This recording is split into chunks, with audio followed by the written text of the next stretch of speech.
Hello everyone, welcome back to Psyche Chat with Shikha Sharma. How are you all? I hope you all are doing good. Yes? All right. So this is our third chapter and we are going to start up with our next chapter today. Right?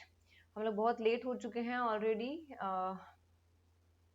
Due to my bad health, I was not able to record videos since last week. But now I'm well, I'm fine. And but yes, थोड़ी weakness है तो because of that only I'll be posting one video per day for a couple of days, then I'll be back in the zone very soon. ठीक है, hopefully from Monday I'll be back in the zone. All right, so till then you have to wait little bit ना. Okay, तो आज शुरू करें chapter को. Third chapter, meeting life challenges. Yes, it's our first video. Okay. Meeting life challenges का मतलब क्या है? इस चैप्टर में हम किस बारे में, किन चीजों के बारे में बात करने वाले हैं? इसमें हम बात करने वाले हैं मेजरली अबाउट स्ट्रेस.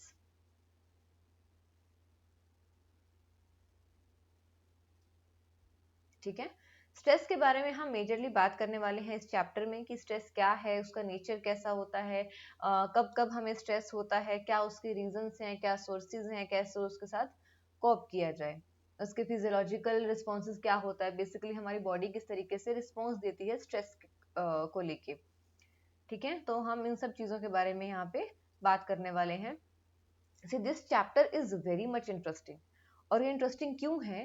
क्योंकि स्ट्रेस एक ऐसी चीज है और ऐसी फीलिंग है जो हर एक इंडिविजुअल अपने डे टू डे लाइफ में फील करता है ना. और सबको होता है. मतलब स्ट्रेस हम नॉर्मली बहुत कैजुअली हम इस वर्ड को यूज करते हैं कि मैं तो बहुत स्ट्रेस में हूँ, मतलब मुझे परेशान मत करो, मैं I am very much stressed. होता है ना ऐसा. इस तरह से सेंटेंसेस, इस तरह के वर्ड्स हम बहुत ज्यादा यूज करते रहते हैं. एंड सो कॉमनली हम इस वर्ड को यूज करते हैं कि ये कोई ऐसा नया शब्द नहीं है कि जिसको हमें बहुत अंडरस्टैंड करने की जरूरत पड़े. लेकिन क्योंकि हम स्ट्रेस को फेस करते हैं, फील करते हैं हमारी रूटीन की लाइफ में, और हर रोज every bit of moment like हम चीजें फेस कर रहे होते हैं. अगर आप ट्रैफिक में अटक गए हो, आपका एग्जाम है, टाइम से पहुंचना है, टाइम से ऑफिस जाना है वरना बॉस चिल्लाएगा, लेट मार्क हो जाओगे, सो एंड सो रीजंस हैं. तो वो छोटी छोटी सी जो चीजें हैं वो भी हमें कहीं ना कहीं पे स्ट्रेस्ड फील कराती हैं, है ना. तो कितना लेवल होना चाहिए स्ट्रेस का, पॉजिटिव स्ट्रेस क्या होता है, नेगेटिव स्ट्रेस क्या होता है, उन सब चीजों के बारे में हम इस चैप्टर में बात करेंगे. क्योंकि ये आपकी डे टू डे लाइफ से चैप्टर जुड़ा हुआ है, टॉपिक जुड़ा हुआ है, इसीलिए आपको इसमें बहुत मजा आने वाला है और आप बहुत कुछ सीखने वाले हैं. ठीक है, तो विदाउट वेस्टिंग टाइम हम शुरू करते हैं. Okay, nature, types and sources of stress. सबसे पहले हम इस चीज के बारे में बात करते हैं. अब स्ट्रेस क्या है, नेचर पे भी हम बाद में आएंगे. पहले ये सिर्फ और सिर्फ क्या है, पूरा का पूरा ये इंट्रोडक्शन है. ठीक है, और टू लेवल्स कहें या टू टाइप्स कहें स्ट्रेस की, ये टाइप्स के बारे में हम यहाँ बात कर रहे हैं, यू स्ट्रेस एंड डिस्ट्रेस. बाकी सिर्फ और सिर्फ क्या है, इंट्रोडक्शन है. ऑलराइट, चलिए समझते हैं कि हम स्ट्रेस क्या है. स्ट्रेस जो है वो हमारी लाइफ का पार्ट है, डेली हम इस चीज को फेस करते हैं, है ना. कि स्ट्रेस कोई स्टिमुलस या रिस्पॉन्स नहीं है, लेकिन एक ट्रांजैक्शनल प्रोसेस है, यानी कि it's something on going process. ठीक है, ट्रांजैक्शन का मतलब होता है कि एक सिचुएशन से दूसरे सिचुएशन में जो हम शिफ्ट कर रहे हैं तो हम स्ट्रेस्ड फील कर रहे हैं, तो something is being transferred, transfer of energy kind of. ठीक है, तो यहाँ पे ये एक स्ट्रेस जो है वो उसी तरीके की प्रोसेस है. ऑलराइट, और ये ऐसा नहीं है कि स्ट्रेस है या नहीं है, इट्स जस्ट कितना स्ट्रेस है. ठीक है, और स्ट्रेस किस तरीके का है, पॉजिटिव है कि नेगेटिव है. स्ट्रेस में सब लोग होते हैं, हर टाइम हम स्ट्रेस में होते हैं. लाइक अगर मैं अभी की बात करूं तो अभी मैं थोड़ा सा लेट हूं आज वीडियो रिकॉर्ड करने में, तो I am like in a little bit hurry कि मुझे यहाँ जाना है, खाना बनाना है एंड ऑल. तो वो सब चीजें मेरे माइंड में अभी चल रही हैं back to back. It's not like कि आप हर वक्त बहुत स्ट्रेस्ड हैं, बट थोड़ा सा आपके माइंड में कुछ ना कुछ चल रहा होता है ना. So it's kind of on going process. अब वहां पे अगर हम पूरा टाइम स्ट्रेस में रहेंगे तो फिर हमारी बॉडी को नुकसान होगा, है ना. तो क्या हर तरीके का स्ट्रेस हर टाइम मतलब हम अपनी बॉडी को कहीं ना कहीं नुकसान कर रहे हैं? नहीं। स्ट्रेस किस लेवल का है, कितना है, थोड़ा है कि ज्यादा है, वो हमारी बॉडी को अकॉर्डिंगली इन्फ्लुएंस करता है। पॉजिटिव स्ट्रेस है कि नेगेटिव स्ट्रेस है, वो हमारी बॉडी को अकॉर्डिंगली इन्फ्लुएंस करता है। ठीक है, एग्जाम्पल लेके हम बात करते हैं। जैसे स्ट्रेस इज लाइक इलेक्ट्रिसिटी, बिजली की तरह देखिए स्ट्रेस को, इलेक्ट्रिसिटी की तरह देखिए। अगर बहुत ज्यादा वोल्टेज हो गई है या बहुत कम एनर्जी है, दोनों ही हमारे लिए नुकसानदायक है ना। लाइट डिम हो जाती है तो भी हमारे इलेक्ट्रॉनिक जो भी आइटम्स होते हैं वो उनको हार्म होने का मतलब एक डर रहता है। और अगर बहुत ज्यादा लाइट आ जाती है उसमें तो फिर नुकसान है ही है, फ्यूज उड़ जाता है घर का, या मतलब इस तरह की चीजें मैंने बहुत देखी हैं, है ना। स्टेबलाइजर हमारा खराब हो सकता है, तो बहुत कुछ ऐसा हो जाता है। तो हमें क्या चाहिए, ना तो बहुत ज्यादा हमें चाहिए स्ट्रेस और ना ही हमें बहुत कम चाहिए, हमें एक ऑप्टिमम लेवल ऑफ स्ट्रेस चाहिए। ठीक है, ऑप्टिमम लेवल ऑफ स्ट्रेस मतलब appropriate stress for the situation. Fine. ये जो लॉ है ऑप्टिमम लेवल का जो स्ट्रेस हमें चाहिए, ये दिया है यर्क्स एंड डॉडसन ने।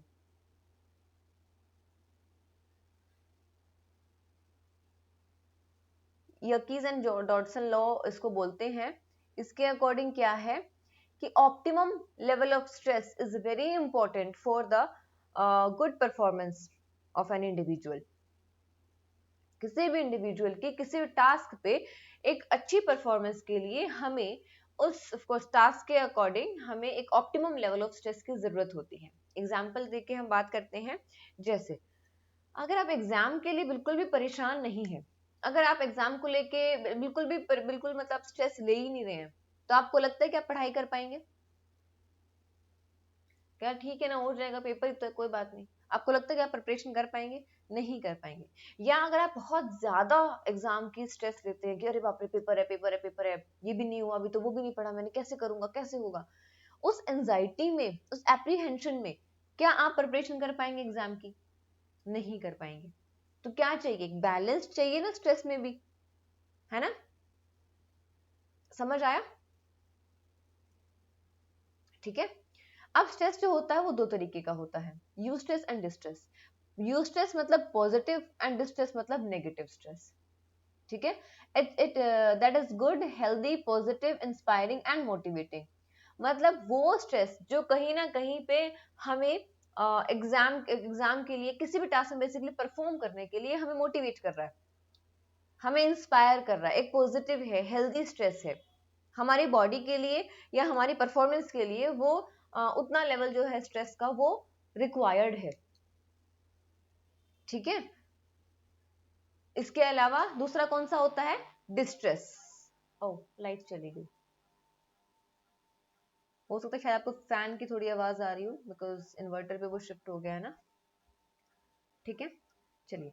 डिस्ट्रेस क्या होता है, नेगेटिव स्ट्रेस। जैसे हम बहुत ज्यादा टेंशन ले लेते हैं, अरे क्या होगा, क्या होगा, कैसे करेंगे, कैसे करेंगे उस चीज को, है ना। That is unhealthy, demotivating. वहां से आपको मोटिवेशन नहीं मिल रही, पॉजिटिविटी नहीं मिल रही, नेगेटिविटी मिल रही है। और ये जो स्ट्रेस है ये आपकी बॉडी को वेयर एंड टीयर मतलब आपकी बॉडी को बहुत ज्यादा नुकसान पहुंचा देता है। तो यू स्ट्रेस इज गुड, वो होना चाहिए। डिस्ट्रेस इज नेगेटिव, वो नहीं होना चाहिए। यानी कि आप हर टाइम पे स्ट्रेस में हैं। अब वो स्ट्रेस कितना है, यानी कि ऑप्टिमम लेवल होना चाहिए, तो बहुत कम है कि बहुत ज्यादा है, दैट डिपेंड्स। एंड ऑल्सो बहुत कम बहुत ज्यादा में भी यू स्ट्रेस है कि डिस्ट्रेस है, तो वो चीजें डिपेंड करता है कि आप किस तरीके के स्ट्रेस के फेज से गुजर रहे हैं, उसी पे डिपेंड करता है कि आपकी बॉडी में नुकसान हो रहा है कि फायदा हो रहा है। ऑलराइट, चलिए नेचर को समझते हैं स्ट्रेस का, कि स्ट्रेस का नेचर एक्चुअली होता कैसा है। स्ट्रेस जो वर्ड है वो निकला है लैटिन वर्ड से स्ट्रिक्टस। इसका मतलब क्या हुआ, टाइट और नैरो। और स्ट्रिंगर, इसका मतलब क्या हुआ, tighten, to tighten, it's a verb, किसी चीज को टाइट कर देना। ठीक है, नैरो कर देना। तो स्ट्रेस का मतलब क्या हो गया कि आप किसी भी चीज को नैरो कर रहे हैं। इसमें मैं एग्जांपल लेके बात करती हूँ। स्ट्रेस, जब नेगेटिव स्ट्रेस होता है, आप जब परेशान होते हैं चलिए आप इमेजिन करिए सिचुएशन को, आपका आज बहुत इंपॉर्टेंट एग्जाम है और आप एग्जाम के लिए लेट हो गए हैं, ऊपर से बारिश आ रही है एंड ऑटो जो है वो ट्रैफिक में अटक गया है एंड यू आर लाइक कि अरे यार कैसे पहुंचे कैसे पहुंचे कैसे पहुंचे। क्या उस स्ट्रेस के टाइम पे आप थोड़ा बहुत भी पॉजिटिव सोच सकते हैं? नहीं सोच पाएंगे, क्योंकि आप टेंशन में हैं, आप बहुत परेशान है, कैसे पहुंचेंगे टाइम पे, लेट हो गए तो एग्जाम कैंसिल ना हो जाए, कहीं अंदर ही ना घुसने दे, क्या करूं कैसे करूं, भीग चुके हैं बारिश में, आप परेशान हो रहे हैं, बहुत ज्यादा पैनिक हो रहे हैं। तो क्या वहां पे आप उस सिचुएशन में क्या आप कुछ भी पॉजिटिव सोच सकते हैं? नहीं सोच सकते। क्या आप ये सोच सकते हैं कि यहाँ पे हो सकता है मेरा ही कोई ना कोई बेनिफिट हो? सीरियसली नहीं सोच सकते, है ना? तो उस स्ट्रेस को हम क्या कहेंगे? नेगेटिव स्ट्रेस, है ना? वो आपको हार्म कर रहा है, आपको परेशान कर रहा है वो स्ट्रेस, तो वो नेगेटिव स्ट्रेस हो गया। नेगेटिव स्ट्रेस तो हो गया, दैट इज तो ओके। लेकिन इसके साथ ही क्या होगा, आपका जो व्यू पॉइंट है वो बहुत नैरो हो चुका है। आप सिर्फ एक ही चीज के बारे में सोच रहे हैं कि मैं टाइम से एग्जाम में कैसे पहुंचूंगा, राइट? तो आपका व्यू पॉइंट को उस पर्टिकुलर स्ट्रेस ने नैरो कर दिया है, टाइट कर दिया है। That is what it means by stress, the word. ठीक है? स्ट्रेस को हम डिस्क्राइब कैसे कर सकते हैं? As the pattern of responses, responses का एक pattern an organism makes to stimulus, stimulus के लिए जो एक ऑर्गेनिज्म पैटर्न बनाता है, किस चीज का? रिस्पॉन्स का। that disturb the equilibrium and exceeds a person's ability to cope, जो हमारी बॉडी के इक्विलिब्रियम यानी कि बैलेंस को के साथ छेड़छाड़ करता है, हमारी बॉडी की पूरा जो सिस्टम है वो इम्बैलेंस में आ जाता है, क्योंकि हमें एक सिचुएशन को फेस करना है, हमें एक स्टिमुलस को रिस्पॉन्स देना है, right? And exceeds a person's ability to cope, अब उससे कितनी भी टफ सिचुएशन हो हमें उसको फेस करना पड़ेगा। आप चाहे कितना भी पैनिक हो, आप सेंटर पहुंचेंगे, लेट है तो रिक्वेस्ट भी करेंगे एग्जामिनर से कि बारिश हो रही थी, ट्रैफिक में अटक गए, सो एंड सो। और of course examiner would understand, because वो सेम सिटी में अगर है, बारिश हो रही है, तो इट्स वेरी जनरल चीज। तो वहां पे आपको, हाँ, बहुत ऐसा नहीं कि 3 घंटे का टाइम है, आप 15 मिनट लेट है तो आपको 15 मिनट एक्स्ट्रा मिलेंगे बाद में, ऐसा नहीं होगा। बट जितना टाइम पेंडिंग है उसमें वो आपको अलाउ कर देंगे एग्जाम में एंट्री के लिए। ठीक है? तो वो चीजें जो है वहां पे मैनेजेबल होती हैं, बट वहां से क्या होगा कि आपकी जो एबिलिटी है सच सिचुएशन को फेस करने की बढ़ जाएगी। अगर आप फिर कभी इस तरह की सिचुएशन में अटक जाते हैं, कुछ भी ऐसा हो रहा है, तो आपको पता है कि you can handle the situation, right? That is ability to cope, कि हम एक टफ सिचुएशन को जब हम फेस कर लेते हैं तो कहीं ना कहीं हमारी काबिलियत बढ़ती है ना, हम प्रॉब्लम से लड़ लड़ के सीखते हैं, लर्न करते हैं, है ना? So that is the point. Got it? चलिए नेक्स्ट पढ़े। These root words reflect the internal feeling of tightness and constriction of muscles। ये जो पर्टिकुलर वर्ड्स हैं जिनके बारे में बात कर रहे थे, टाइट करना मतलब अगर आप परेशान हो, आप स्ट्रेस में हो, तो आपकी जो मसल्स हैं ये टाइट हो जाती हैं, सिकुड़न हो जाती है। ठीक है? आप कभी भी फेस करिएगा, फील करिएगा इस चीज को। नॉर्मली आप काम कर रहे हैं और आपको पता नहीं लगता है कि आप कब परेशान हो गए, कब आप स्ट्रेस में आ गए, ऑफिस में, स्कूल में, कॉलेज में, कहीं पे भी आप हैं। ठीक है? या आप तब देखिएगा जब आपको कोई, आपको पता है कि आप का कोई टेस्ट है और आपने प्रिपरेशन नहीं करी है टेस्ट के लिए, ठीक है, और आप टीचर से डरते हैं, तो आपकी बॉडी में अचानक से एक स्टिफनेस आ जाती है, you won't feel that. But बाद में जब जब वो लेक्चर निकल जाता है या टीचर ने ये बोल दिया कि आज टेस्ट नहीं होगा, या आपको पता लगे teacher is absent, then that feeling of relaxation you would feel कि हाँ कुछ रिलीज हुआ है बॉडी से। तो what is that? Your muscles, जो परेशानी या स्ट्रेस के टाइम पे कंस्ट्रक्ट हो जाते हैं, सिकुड़ जाते हैं, टाइट हो जाते हैं। ऑलराइट? तो ये मसल्स आपके, ये जो शोल्डर के मसल्स हैं, कंप्लीट आपके स्टमक के मसल्स भी टाइट हो जाते हैं, तो आपकी पूरी बॉडी में एक स्टिफनेस आ जाती है। ठीक है? ब्रीदिंग में भी उसमें चेंजेस आ जाते हैं, ब्रीदिंग का जो रेट है उसमें भी कई बार बहुत स्लो सांस लेने लगते हैं या बहुत फास्ट हम लोग ब्रीथ करने लगते हैं। Stressors are events that cause our body to give the stress response. Stressor वो particular event जिसके लिए हमारी बॉडी स्ट्रेस वाला रिस्पॉन्स दे रही है, that is called stressor, means that this is something stimulus, alright. And the reaction, जो हमारा response है स्ट्रेसर को लेके, उसको हम बोलते हैं strain. The reaction to the external stressor is called strain. तो ये टर्म्स को प्लीज याद रखिएगा, ये कई बार पूछ ली जाती है, ठीक है। चलिए, हैंस स्ले ने स्ट्रेस को डिफाइन किया है कैसे? हैंस स्ले कौन है? Father of modern stress research. Who is the father of modern stress research? Hans Selye. उन्होंने स्ट्रेस को डिफाइन किया है as non specific response of the body to any demand. किसी भी डिमांड को लेके जब नॉन स्पेसिफिक रिस्पॉन्स हो हमारी बॉडी का, उसको हम स्ट्रेस कहते हैं।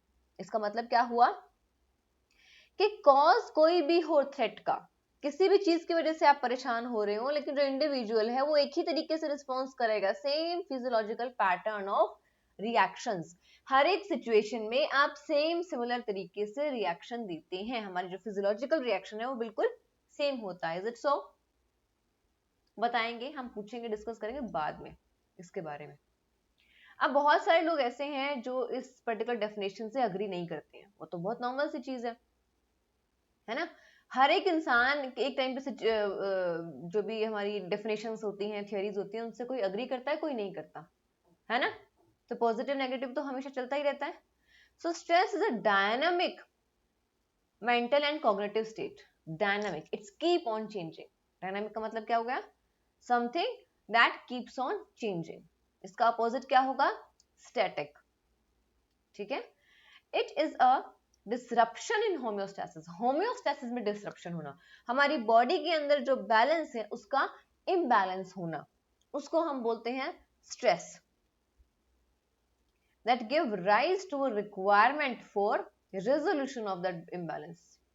यानी कि इतना उसमें इम्बैलेंस हो जाना हमारी बॉडी के अंदर, जिसके बाद क्या होता है, एक रिक्वायरमेंट जनरेट हो जाती है कि वापस से सारी चीजों को बैलेंस करो भाई, होम्योस्टेसिस को वापस लेके आओ। हमारी बॉडी डिमांड करने लगती है।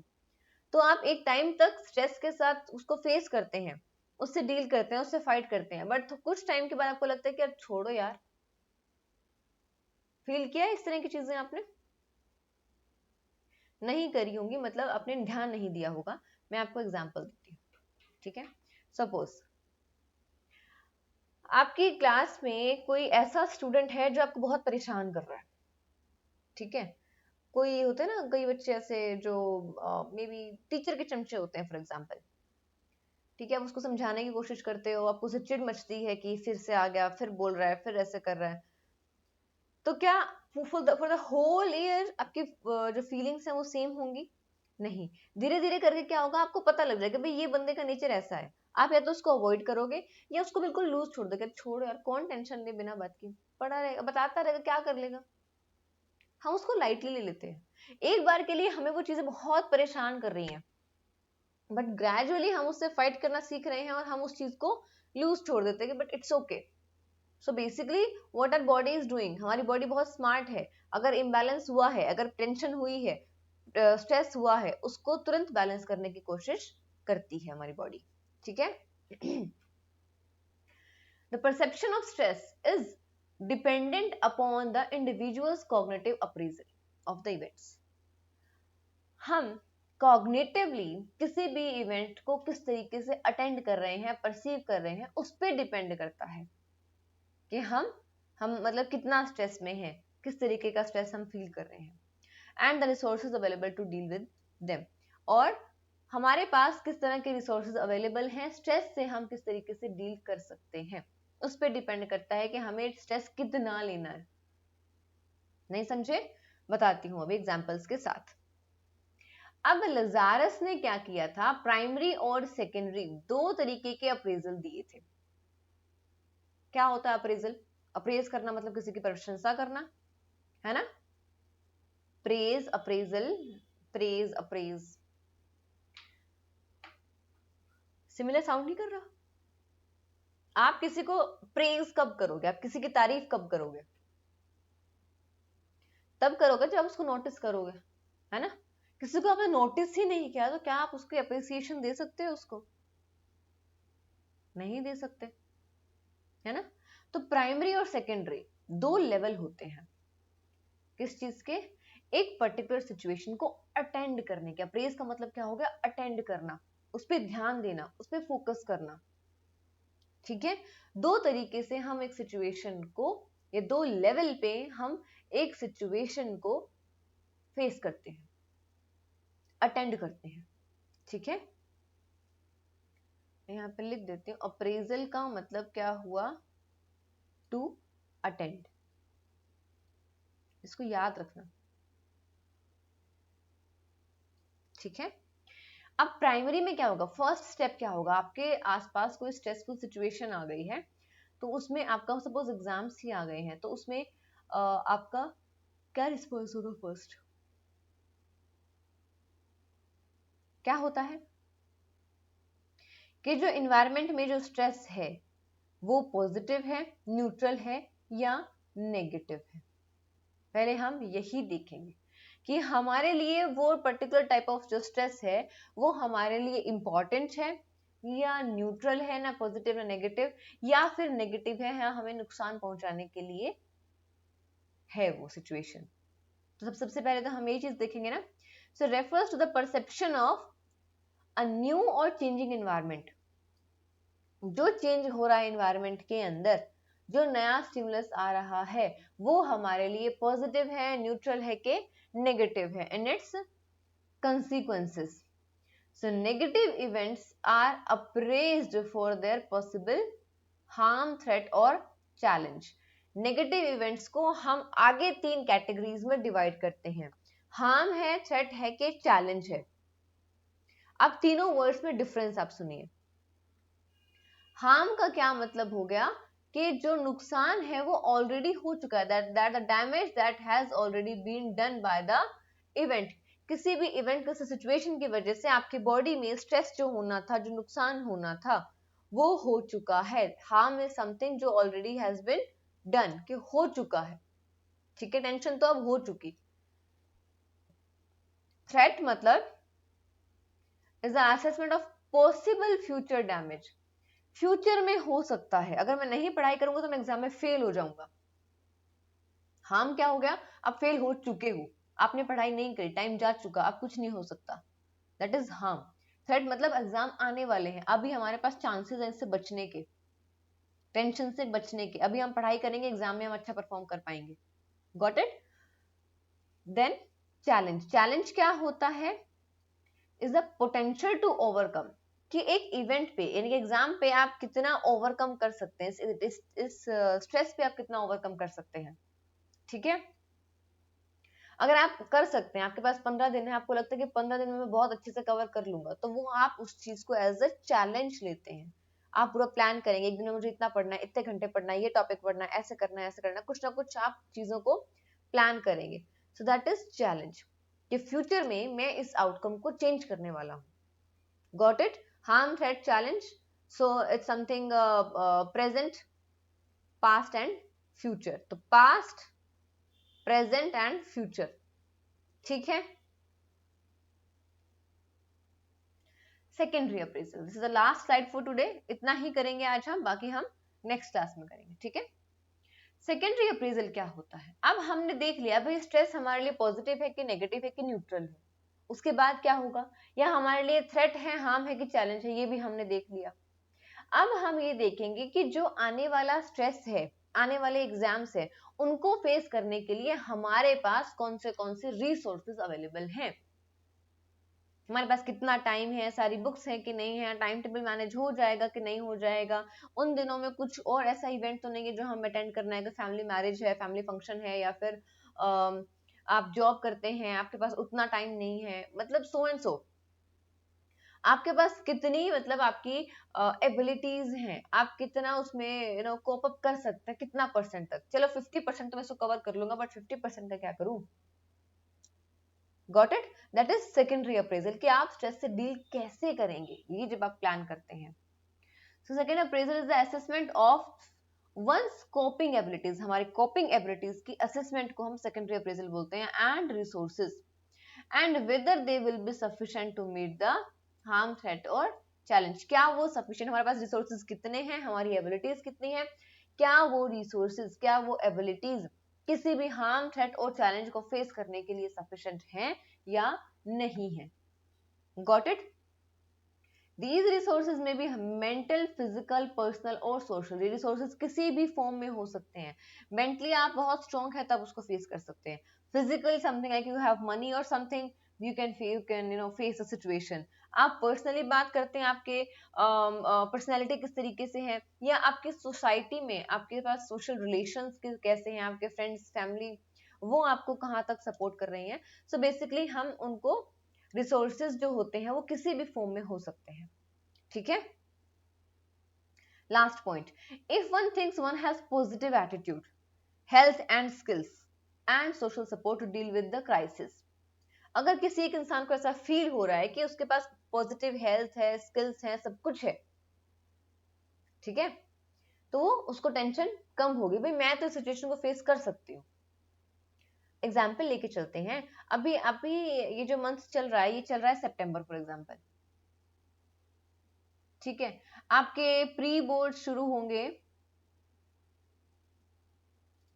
एक बार तो दिसंबर में होते हैं जनरली स्कूल्स में, या जनवरी में, मार्च में तो आपके फाइनल एग्जाम हो ही जाते हैं, जनवरी मिड और एंड में वो शुरू कर देते हैं, है ना।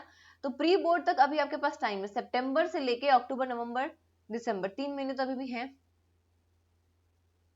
सिलेबस सारा कवर कर सकते हो, अब ट्राई करोगे तो कर सकते हो, है ना। मीन्स आपके पास पॉजिटिव एटीट्यूड भी है, आपकी हेल्थ भी अच्छी है, स्किल्स भी है, सोशल सपोर्ट भी है कि हाँ एग्जाम टाइम आ रहा है, पेरेंट्स भी सपोर्ट कर रहे हैं, टीचर्स भी बहुत अटेंटिव हो गए हैं एंड ऑल, एग्जाम टाइम आ रहा है, एग्जाम टाइम आ रहा है ना, सब कुछ है। तो मतलब आप स्ट्रेस कम लेंगे, आप उस पर वहां पे एक्शन लेंगे, आपको काम करने की जरूरत है। Got it? वहीं पे अगर आपको आपके जनवरी आ चुकी है और आपने एग्जाम में पढ़ाई करना बिल्कुल शुरू नहीं किया है, तो वहां पे आप पैनिक होंगे ना, ये होगा कि अरे यार इतना सिलेबस है कैसे पूरा होगा, that is stress, negative stress. ठीक है। पास्ट एक्सपीरियंसेस जो है वो बहुत इंपॉर्टेंट रोल प्ले करते हैं अप्रेजल्स में, यानी कि अगर कोई सिमिलर सिचुएशन आपने पहले भी फेस करी है, तो अब आप उस सिचुएशन को फेस करेंगे तो वहां पे स्ट्रेस जो है वो कम होगा। ठीक है। या अगर आपने पहले सिचुएशन फेस नहीं करी तो आप वहां पे ज्यादा परेशान होंगे। एग्जाम्पल ले लेते हैं हम, बहुत सारे एग्जाम्पल्स हैं हमारे पास। अगर आपने कभी भी किसी पे गुस्सा नहीं किया है, बहुत गुस्सा नहीं किया, किसी को थप्पड़ नहीं मारा है कभी, डांटा ही नहीं है किसी को, तो क्या आप गुस्से को फेस कर पाएंगे? आपके फैमिली में, आपके घर में सब लोग ऐसे हैं कि बहुत सॉफ्ट आवाज में, बहुत प्यार से बात करते हैं एक दूसरे से, कोई झगड़ा वगड़ा नहीं करता, कुछ चिल्लाना चीखना चिल्लाना कुछ नहीं होता। और अगर आप कहीं बाहर जाते हैं, आपके फ्रेंड से आप कुछ ऐसा ह्यूमिलिएटिंग सा देखते हैं कि मार पिटाई चल रही है, कोई बंदे, कुछ लोग मिलके एक बंदे को पीट रहे हैं, कुछ अजीब सिचुएशन है, आपको नहीं लगता कि आप उस सिचुएशन में डर जाएंगे? क्योंकि आपने पहले इस तरह की सिचुएशन कभी नहीं देखी, है ना। पास्ट एक्सपीरियंसेस बताते हैं ना कि हम अपने इन इवेंट्स को किस तरीके से देख रहे हैं। तो अप्रेजल किस तरीके से होगा, प्राइमरी होगा कि सेकेंडरी होगा। सो वहां पे पास्ट एक्सपीरियंसेस जो है वो बहुत इंपॉर्टेंट रोल प्ले करते हैं। ऑल राइट, ठीक है, डन फॉर टुडे। बाकी की जो है क्लासेस लाइक होगी वो कल देखते हैं, कल अगर हो जाती है तो PPT ready, if I would be able to, तो मैं कल लूंगी क्लास, अदरवाइज फिर मंडे को ही लेते हैं। ठीक है, तब तक मुझे भी थोड़ा और रेस्ट मिल जाएगा। Okay, yes, if you have any doubt then please let me know. You can send me a text on either in the comment section, या फिर आप टेलीग्राम पे मैसेज कर सकते हैं, लिंक आपके डिस्क्रिप्शन बॉक्स में गिवन है। so please use that, join the channel and discuss the doubts whatsoever you are having. ठीक है, that is it for today from my side. All right, bye bye, see you tomorrow, bye.